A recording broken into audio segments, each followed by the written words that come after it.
Okay, we're back, and I'm George. RB is here, and apparently he just woke up from. It's currently around 5 o'clock in the afternoon, and kagigising lang raw niya. RB, ano ba talaga ang oras ng tulog mo? George, nag-nap lang ako. Sunod-sunod kasi yung work eh. So, Ayun. Ano, but your regular schedule is what time? I try to work from 1 p.m. onwards. Pero minsan, occasionally, nagkakaroon ng training madaling araw. Tapos, minsan nagsusunod-sunod yun. So, yun yung minsan kailangan ko matulog somewhere in between. Paano? I went through that also, although yung sa akin naman, hindi naman talaga graveyard. The worst assignment I got from you guys was up to about 1 o'clock in the morning. Tapos meron naman yung mga start ng 6 in the morning. Okay na rin yun. Kaya lang yung 12 to 6 na midnight to 6 na grid, parang mahirap yun eh, no? And I was wondering how you're able to cope up with that, yung ganong klaseng schedule. Considering you've been doing this for decades, if I may say so. And you're not getting any younger. Do you still have the energy, the stamina to be able to do that? Actually, siguro George, sanayan lang. Kasi kahit wala naman akong training ng madaling araw, hindi ako inaantok ng mga yung mga normal times na dapat antok na yung mga tao. Yung mga 10 p.m., midnight, wala, gising na gising pa ako nun, ng ganang oras. Ganon. Oo. Uh, Baka yung body clock mo kasi but when you started, your first job was radio, di ba? Di naman yata kita binigyan ng graveyard shift sa radio. The latest na yung, di ba, sign off natin was midnight. So, ang Midnight, latest na right? yung mga 9 p.m., 8 p.m. to midnight, yung mga ganun. Mm. Pero ever Yeah. since, George, kung kunwari pag pinapasok ako na maaga, hindi ko kaya. Tatanda mo nun yung 6 a.m. na slot. Oh, Ah, galit na galit yung mga pagka ako yung umaga, parang minsan, nalilate-late pa pag 6 a.m. eh. alam mo naman sa radio. But when you got into ayun na nga, yung sa BPO and everything, was there culture shock? Mm-hmm. Nag-culture shock nun. Like nung first time na kailangan ko mag-graveyard shift, Mm. natatandaan ko, antok na antok ako nun. May breakout room, di ba, sa mga call Yeah. centers, mayroong mga tulugan. Tapos tatandaan mo pa yung call center na pinanggalingan natin before. Katabi sementeryo. Oo. Oo. So pagka natulog ka ng gabi, it gives a whole new meaning to the term graveyard Oo shift. nga eh, di ba? Yun eh. Tapos yung pangalan pa ng kalye, talagang Oo, matatakot ka eh. oo. Di ba? Reposo. So yun ang dun eh, no? Will I be reposed? Pag Yun ang natulog ba ako, magigising pa ako. Oo nga eh. Grabe yun.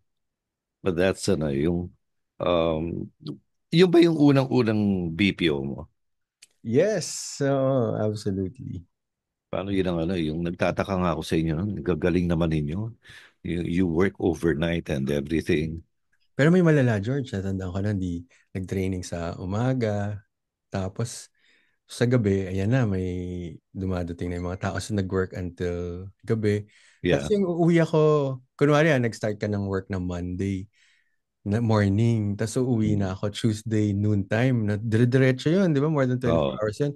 Wala na, nagpag-drive pa uwi. O parang, hindi ko alam kung nakikita ko cool. pa yung kalsada. Gulay ka na. Oh, yun ang Oo. ano. Kung parang nagba-blackout na. Oh, yun ang doon eh. Is that also the reason why you changed your dietary preferences? Hindi naman. Actually, kaya ako naging vegetarian kasi yung dad ko parang he got lung cancer. Hmm. Tapos yung doctor niya, yung oncologist niya, nagbibigay ng lectures. Sabi ng oncologist, wag daw kakain ng mga delata na karne, like corned beef, mga Hmm. spam, kasi may nitrites and cancerous daw. Oh. Simula nun, hindi na talaga ako kumain kahit gustong gusto ko yung lasa ng spam at ng corned beef, hindi na ako kumain. Hmm. Yun ang reason. Buti na lang ako hindi mahilig sa delata, yung mga ganyan. Oo nga, oo nga. Bumibili ka Yung, talaga ng ng fresh oh, tea. like, Pag tapa, instead of buying yung tapa na, ano na, templado, I buy sirloin, tapos I make it into tapa. Walang, ano lang, salt lang yung ano niya. Salt lang yung pinaka-preservative. That's Gumagawa ka it. ng sarili mong tapa. Yeah. Paano I prefer my tapa, yung malutong yung medyo matigas. Yung old-fashioned tapa na walang sugar, walang ibang ano. So yun. Mabuti marunong kang gumawa. Marami kasing tao ngayon hindi marunong gumawa ng food nila eh. Wala na, ano. Ako kasi I'd rather, ano yung cook from scratch. No? Yun. Gaya kanina, lunch, mechado. I cooked it from scratch. I don't even use canned tomato sauce eh. Fresh tomatoes talaga. Oh, fresh tomatoes talaga. Buti na lang mura na ngayon ang kamatis. You know. Oo, dati Yeah. umabot ng 300 pesos per kilo yun eh. Ang kamatis. Oh, noong December. It's a good thing bumaba na. And dun sa tinitirahan nung house help namin sa Caloocan, she could buy it for 30 pesos a kilo. Tapos yung pipino, 20 pesos, apat na piraso. Oh. So, ayun, doon na ako nagpapabili. Mga cauliflower, mga broccoli, mga ganun. Pero George, mabuti hindi ka kumakain ng ano ng canned tomato kasi ang intention ko man dito is not to scare people. Pero Mm. kasi sabi nila yung pag meron kang delata, sa totoo lang, may plastic lining daw yun eh sa loob. Yeah. Mm. Tapos yung plastic lining, syempre may bisphenol A, yung BPA, di ba?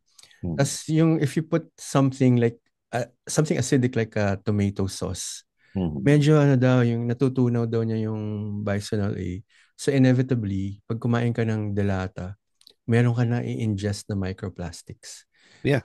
Ang dami daw microplastics sa katawan ng tao ngayon. Parang ang equivalent is one deck of cards yung nakukuha sa katawan ng mga tao. Yeah. I can imagine that. Paano, there was one time, well, paano ano, umorder ako ng bagoong kasi sa Pangasinan.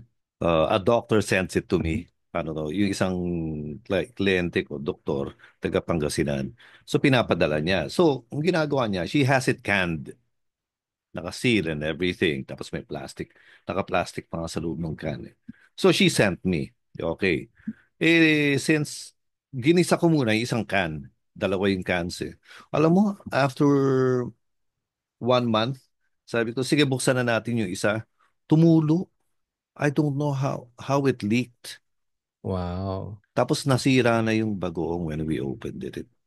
It really stank and Talaga? everything. Oo, kaya sabi ko, kahit pala sealed yan eh.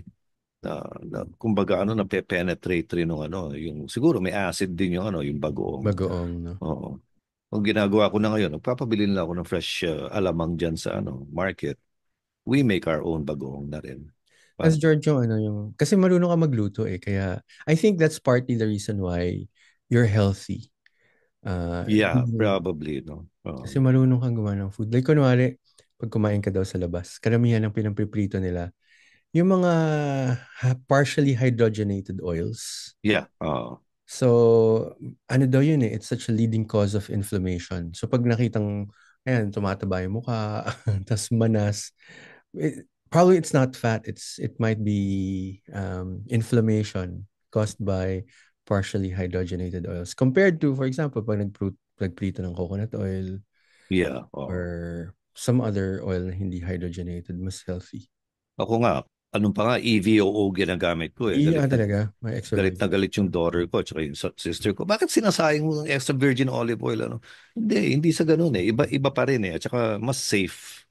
Natutunan ko lang yan kay Rachel Ray. Eh. Nanonood ka pala ng mga ganun. Dati grabe yun.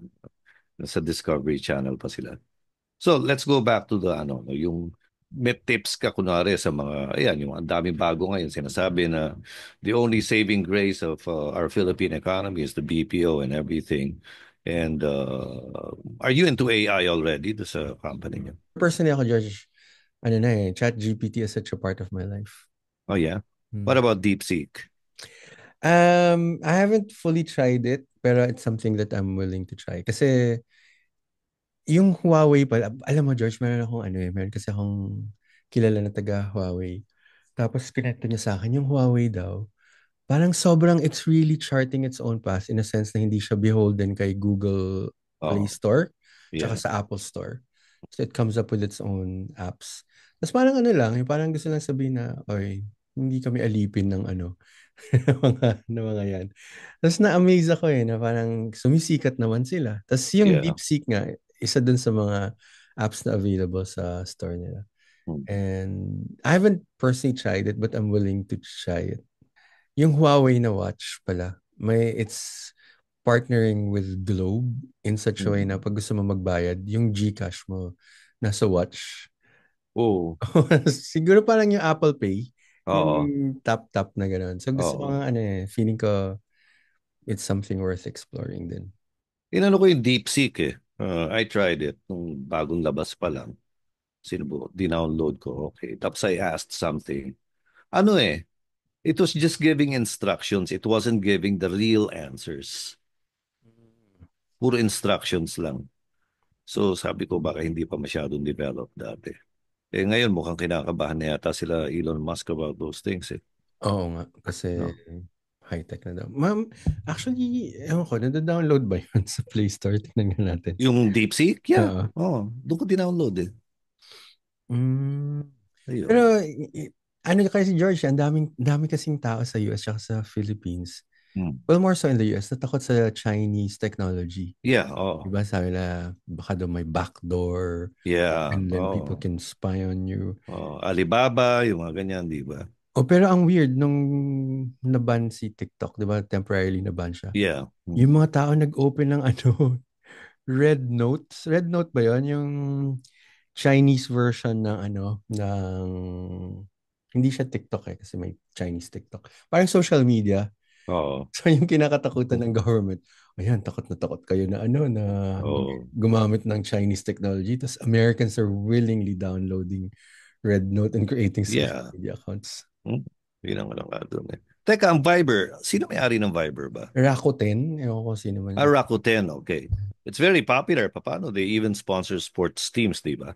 Kanina kasi, nakalagay doon sa Viber ko, dito sa ano, sa laptop ko, update available. Nung in-update ko, nawala. Nawala totally yung Viber. Ay, No? teka. Bali, naka-remain dun sa applications, kaya lang ano, wala na yung logo and everything. And sabi, error daw and whatever. So, I deleted it. I went to Play Store. Wala na sa Play Store. Ay, Oo. why?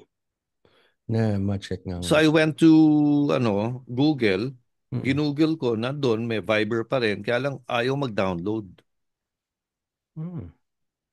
So I don't know why. Sa Android naman meron. Hmm. Pero may Apple ba ako? Na-curious na ako.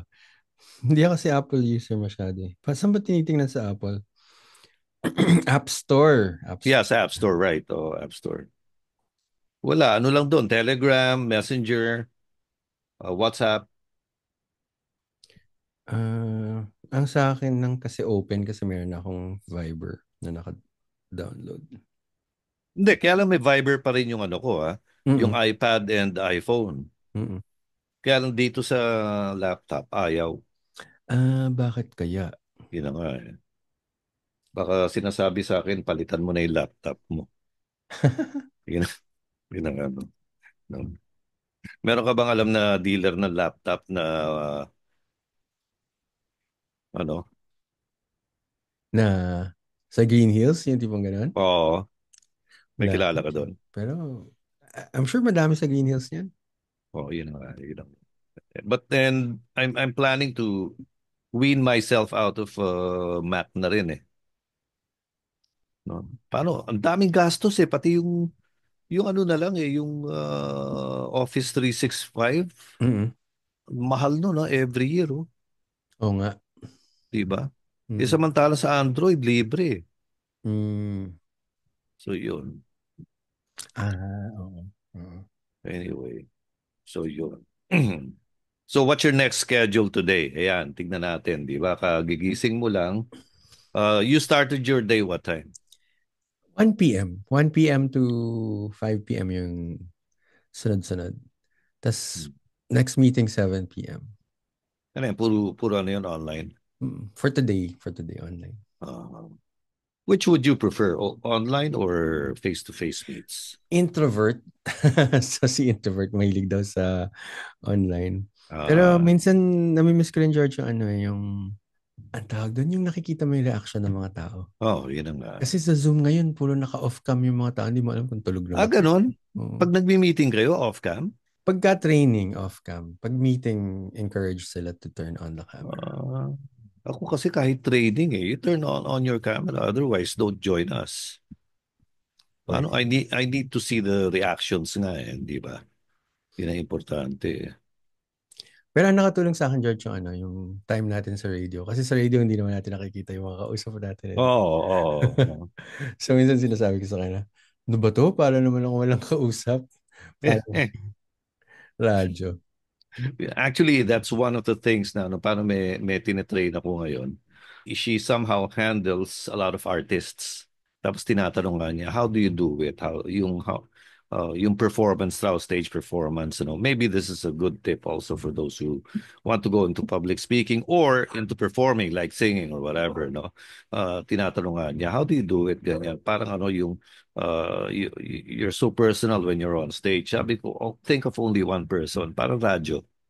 Di ba? So matter of fact, sabi ko nga in radio, sinasabi ko palagi, think of someone who represents your audience, tapos get a picture of him or her, put it in front of you, tapos talk to that someone all the time.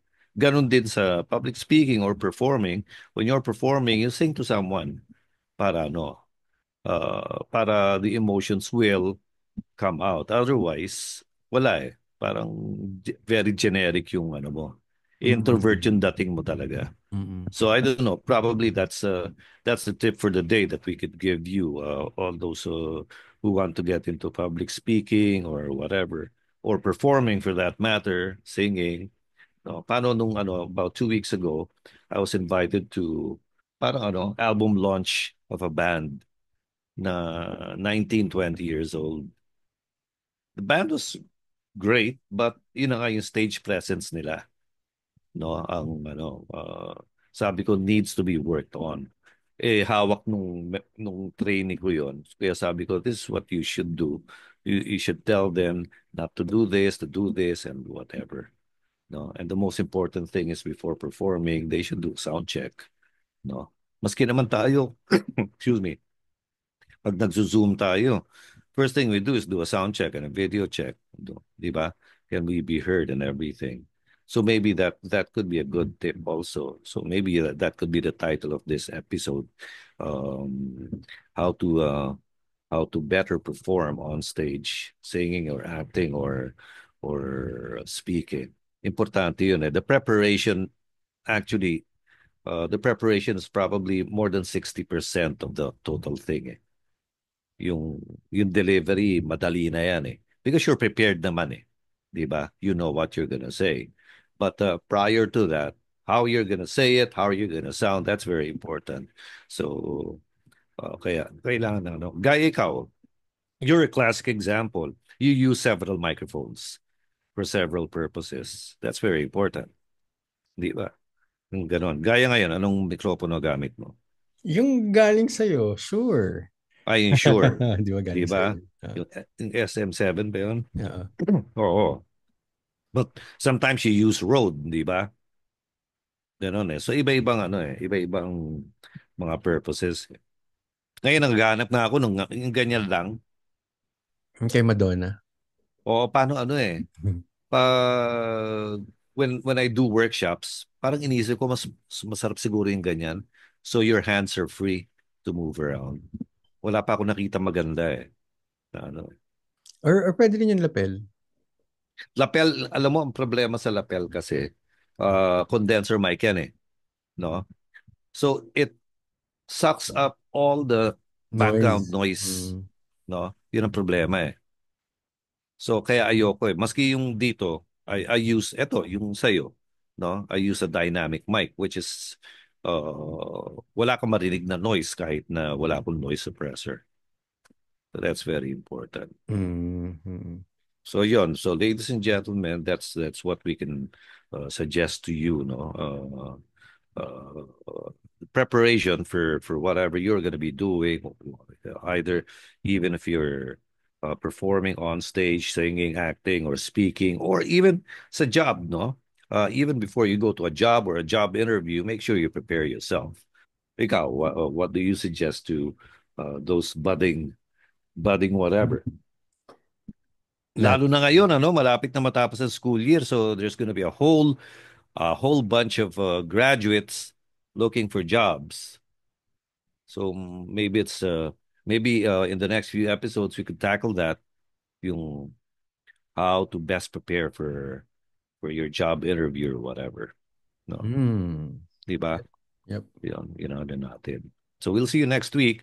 And yun na nga, you got friends, tell them that we're going to be talking about how best to prepare for your job interview or performing or whatever. That's what we're going to concentrate on to help you in the next few months since it's going to be graduation time for everyone. Thank you. I'm George. That's RV.